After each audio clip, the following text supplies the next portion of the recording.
country that we live in, that we can afford to do a little bit more to make sure we're not blowing up the deficit. Jim, the president began this segment, so I think I get the last word.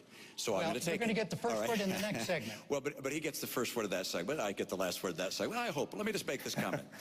First of all, let me repeat what I said. I'm not in favor of a $5 trillion tax cut. That's not my plan. Well, first of all, I will eliminate all programs by this test if they don't pass it.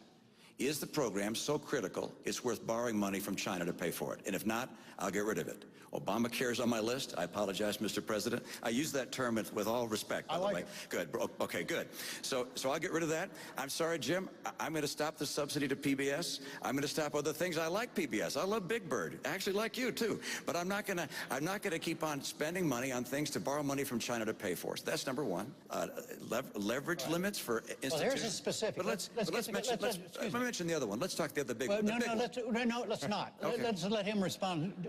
Let's let him respond to this specific on Dodd-Frank and what the governor just said. Well, I think this is a great example. If you're out there trying to get insurance on the individual market. Now, the last point I'd make before 2 minutes is up, sir. No, I think I had 5 seconds before you interrupted me. Was the irony is that we've seen this model work really well, leaving millions of people out in the cold. Your 5 seconds went away a long time ago. All right, Governor, tell...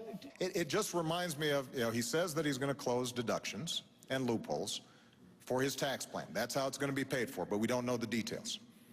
He says that he's going to replace Dodd-Frank, Wall Street reform, but we don't know exactly which ones. He won't tell us. He now says he's going to replace Obamacare and assure that all the good things that are in it are going to be in there, and you don't have to worry.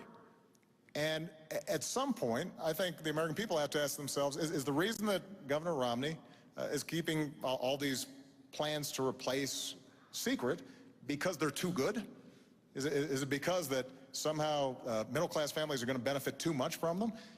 No, the reason is because when we reform Wall Street, when we tackle the problem of pre-existing conditions, then these are tough problems, and we've got to make choices. And the choices we've made have been ones that ultimately are benefiting middle-class families all across the country. We're going to move to a... No, I have to respond to that, which is my experience as a governor, is if I come in and lay down a piece of legislation and say it's my way or the highway, I don't get a lot done.